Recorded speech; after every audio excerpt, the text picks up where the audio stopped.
Hello les gars, c'est Kazé, bienvenue dans cette vidéo. Et aujourd'hui je vais vous présenter du coup la dernière couleur qu'on avait vue. Donc pour ceux qui viennent de me découvrir, moi je suis un ancien joueur pro de League of Legends.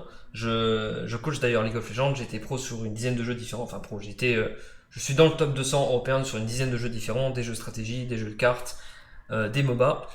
Et maintenant je me suis intéressé à un jeu de cartes, Splinterland. Si vous connaissez pas le jeu, je vous invite à aller voir cette vidéo qui résume toute la situation, enfin qui résume le jeu, tout son ensemble, l'économie, etc. Et donc là, je suis en train de présenter du coup tous les decks qu'il faut jouer pour réussir à monter assez facilement. Donc, ce qu'il faut savoir déjà avec Def, c'est que c'est une classe early game, d'accord. Donc c'est très fort quand vous jouez de 12 à 20, en tout cas au début. Après, beaucoup plus tard, elle est vraiment débile, Soras, mais voilà. Au début, c'est très très fort quand vous jouez avec 12, 13, 14, 15, 16, 17 de mana. Et plus vous montez, plus c'est nul. Parce que quand vous arrivez à 25+, vous allez tomber contre les fameuses compos que je vous ai déjà expliquées. La fameuse compo blanche ou la compo rouge attack speed qui est débile. Donc, on va partir sur l'explication des cartes. Je vais vous dire, selon moi, les cartes qui sont nulles à chier et les cartes qui sont extrêmement fortes qu'il faut garder en tête. Donc voilà, déjà avant même de parler de ça, il y a deux types de héros. Il y a Zintar Mortalis qui enlève de 1 l'attaque mêlée de tous les mêlés en face. Donc qui est le meilleur héros, un des meilleurs héros du jeu à bas niveau. Et ça, c'est un héros qui sert à rien, qui enlève de 1 l'attaque range des adversaires. Je vous invite à jamais prendre ce héros. D'accord, c'est très très très très rare qu'un adversaire joue full range. Peut-être que les seuls scénarios où c'est fort, c'est en mirror et encore. Parce que quand vous êtes en mirror, le mec va jouer Chaco là, enfin il va jouer Michel, qui a 2 d'attaque range, et donc du coup il passera à 1, mais bon, même dans ce cas-là, il va quand même jouer des mêlées, donc voilà. Les points positifs de la race, c'est que déjà vous avez le meilleur tank du jeu. Donc, le meilleur tank du jeu, c'est lui, il coûte 5, il a 7 HP, et il se heal tous les tours avec la capacité heal pour 5. Donc c'est un peu comme le Cerberus, sauf que le Cerberus il a 5 HP, lui il a 7. Donc c'est débile. Il se heal du 2 par tour. Mais voilà, c'est très très dur de le tomber, en tout cas au début. Quand vous avez 25-30 de mana, oui, vous pouvez le tomber. Parce que vous allez avoir du 8 à 10 DPS, donc enfin DPT plutôt, dégâts par tour. Mais au début, ton DPT il va pas dépasser le 7. Donc tu ne pourras pas one shot le mec, parce qu'il va se heal. Et derrière, il y a des unités qui vont aller se chercher avec des capacités telles que Snipe, telles que Sneak. Ça va être très compliqué. Donc, de base, ce qu'il faut savoir chez Def, donc, ça c'est nul. Donc ça c'est théoriquement un tank, mais vous pouvez pas le jouer au début. Ça c'est nul, c'est une araignée qui sert à rien. Ça c'est très fort, c'est un squeletton assassin qui permet de... Donc c'est sneak, mais il a beaucoup d'attaque speed, vous voyez, il a 4. Donc bim, il commence, hop, il tape. Donc il a beaucoup d'attaque speed, c'est très fort. Ça c'est pas très intéressant, il a beaucoup d'attaque speed, mais il est très peu tanky. Vous voyez, s'il tapait à 2, ça aurait pu être cool. Et vu qu'il tape à 1, bah c'est pas très bien. Peut-être quand tu joues à 30, tu peux le jouer, moi ça m'arrive de le jouer, mais en tout cas, enfin, quand vous avez pas beaucoup de mana, c'est pas très fort. Ça c'est très très nul, donc vous le jouez jamais. Ça peut être pas mal quand il vous reste 1 de mana et qu'il faut tanker un shot, vous pouvez le mettre en front lane, donc première position, hop, il tank un shot, toujours pas mal. Ça c'est extrêmement nul, je joue jamais ça. Ça c'est pas mal parce que c'est un sneak, donc c'est pareil, hein, ça combotte. Ça c'est quand on va faire une compo plus pour aller chercher les... Donc c'est une compo pour aller chercher les mecs en dernière position, vous faites tac-tac. Donc c'est pas mal, ça vous l'avez pas de base donc je vais pas en parler. Ça c'est, je vous ai dit, c'est le meilleur héros, faut le jouer tout le temps. Là vous avez le premier tank, première position. Là vous avez une des meilleures unités mort-vivant au début. C'est une 4 à jouer, mais c'est une 2-4 qui a snipe. Donc je sais pas si vous vous rappelez, dans la vidéo bleue je vous avais parlé d'une unité qui faisait ça pour 5, chez les neutres ça coûte 6, et ben pour Dark ça coûte 4. Donc cette unité est très forte, il faut le mettre dans quasiment à chaque fois qu'elle est disponible. Vous commencez la compo, vous mettez votre tank obligatoire et ça, et ensuite vous continuez la compo. Ça pareil, c'est une unité qui est très correcte, c'est une unité qui coûte 2 et qui réduit de 1 les points de vie de toute la team adverse. Donc si vous vous rappelez, dans la compo raid, vous avez le même gobelin qui coûte 3 et qui réduit de 1 le elf de tous les mecs en face. Lui il coûte à peine 2, donc il coûte 1 de moins, ce qui est 50% moins cher, donc c'est énorme. Là, celle-là, vous la jouez jamais, c'est nul. Ça peut être intéressant quand vous avez 27 mana ou plus. Moi, j'aime bien mettre le bon golem en première position et le Haunted Spirit en 2. Ou alors, si vous jouez contre une compo mage, toujours pareil, il a un Void, donc il peut réduire les dégâts magiques, on peut le mettre en première position. Même si je trouve que de manière générale, quand tu joues contre mage et que tu joues mort-vivant, tu gagnes tout le temps. Donc moi, dans tous les cas, je mets ça en front lane et je gagne. Et en dernier, vous avez le Def élémental qui joue snipe. Et donc, des fois, vous avez une composition. Vous pouvez jouer full snipe, vous pouvez jouer celui-là, et aller chercher chez Neutral. Je vais la trouver, celle-là. C'est la dernière snipe qui coûte 6. Et donc, quand vous avez ça, plus ça, plus ça, vous avez une compo qui va aller chercher les mecs. Compo backdoor. Vous tankez devant, vous allez chercher toutes les unités en secret derrière, et vous allez gagner rapidement la partie. Hop, donc je vais lancer la game. Et on va débrief un peu tout ça. Donc là on a 30, c'est un cas de figure qu'on n'aime pas quand on joue def, mais je vais quand même vous montrer. Moi ce que je fais quand on a 30, c'est que j'aime bien faire Bone Golem, Haunted Spirit, ok. Et derrière, on va faire la fameuse stratégie que je vous ai expliquée. Donc, hop. Donc là, vous voyez la composition. On met le mantoïde, celui qui a le plus d'HP derrière. Donc les ranges, on va les mettre le plus loin possible. Et le dernier, c'est celui qui a le plus d'HP. Donc lui, il a 5, on le met là. Lui, il a 4, on le met là. Ensuite, on met lui qui a 2. Et en première position, on met le meilleur tank, donc celui-là. Deuxième position, on met un deuxième tank. Donc là, c'est un peu particulier. D'habitude, on fait jamais des doubles tanks. Mais ça peut arriver dans les compos bleus ou les compos def de mettre tank-tank. Ce qui fait que déjà, si le mec joue bleu, il a perdu. Puisqu'il va faire -1, -1, -1, -1. Donc il ne tuera pas mon tank. Moi, je vais exploser toute sa team. Et après, il va me le tuer. Et du coup, après, il n'aura pas le DPT, donc le dégât par tour nécessaire pour pouvoir tomber mon deuxième tank. Et ça va être gagné. Donc on va faire battle. On va voir ce qui se passe. On va attendre que le mec lock sa composition.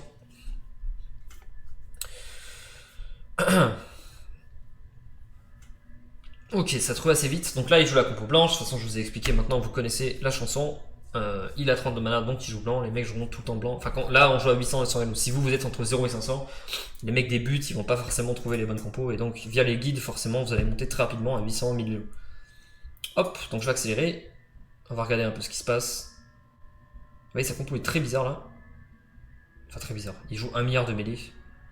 Mais d'habitude, c'est pas cette compo là qu'on joue. Donc on va voir ce que ça donne.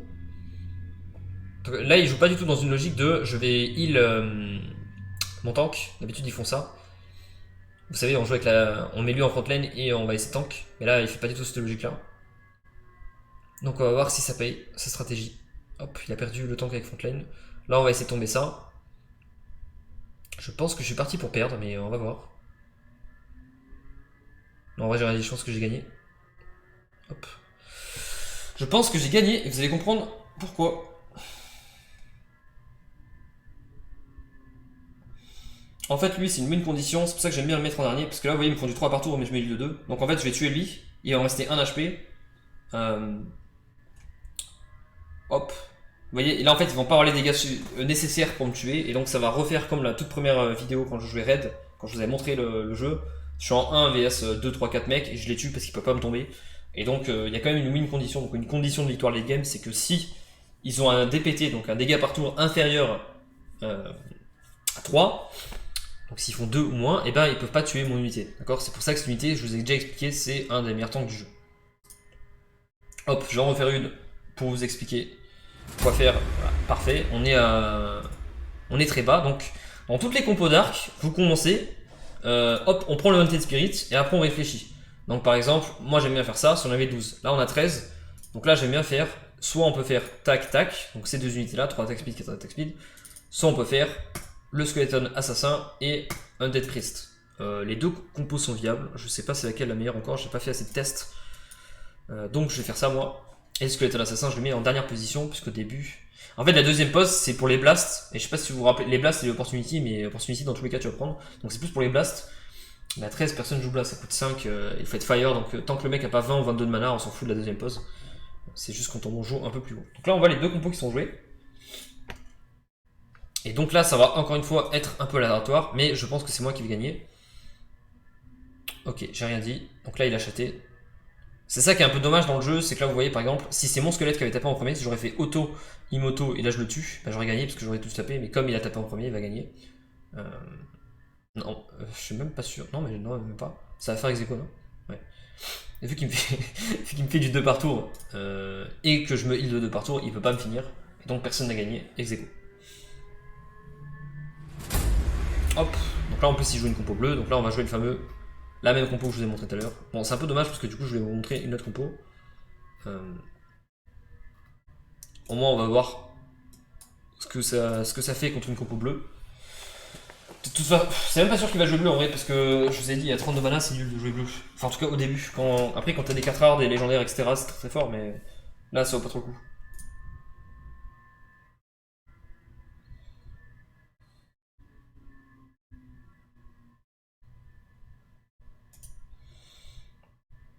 Ok, nevermind, le mec joue bleu.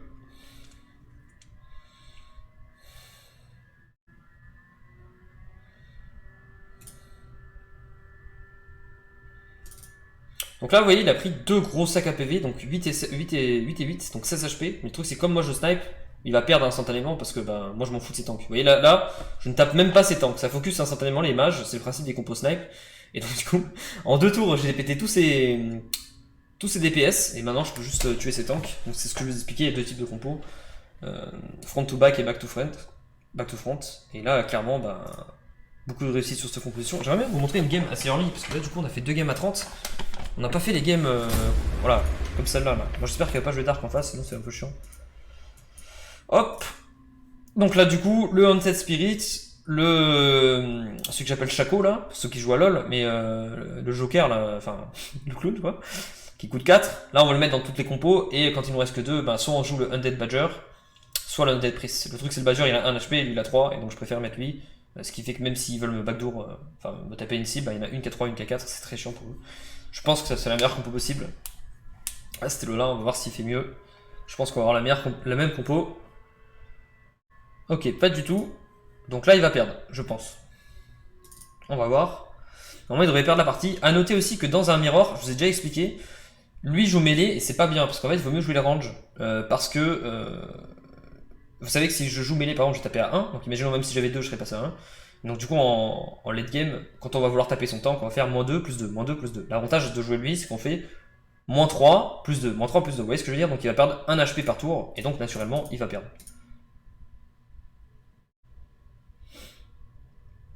Hop. Donc là, il va perdre la game. Vu que j'ai tué sa première unité. Là, il trouve plus de... Ah, c'est même pas sûr qu'il perde en fait. Non, non, mais je vous ai dit une connerie, ça va être ex aequo encore. Ouais, parce que comme c'est des mêlées, ouais, donc du coup ça va re-être ex aequo. Quoi? Ok, bon, c'est bugué, je sais pas pourquoi il a gagné. Très bizarre. Hop, bon, je vais refaire pareil.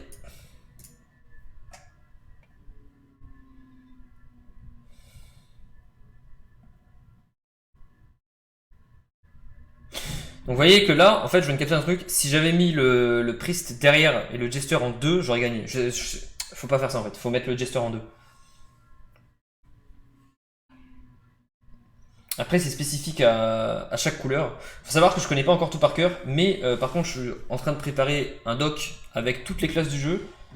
Et comment dire, un doc qui arrive à référencier vous jouez à 15 de mana, et moi je clique, par exemple je fais def 15 mana, et ça me dit tatata, toi tu mets ça en première position, ça en 2, 103, 104, et je finis ma draft. C'est pour ça que je suis plus en train de travailler l'élaboration de, justement de ce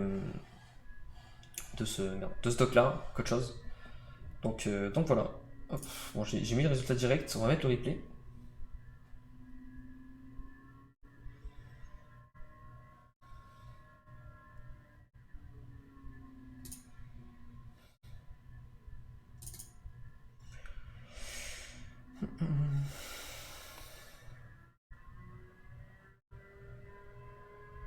À mon avis, il a dû chatter les esquives, non?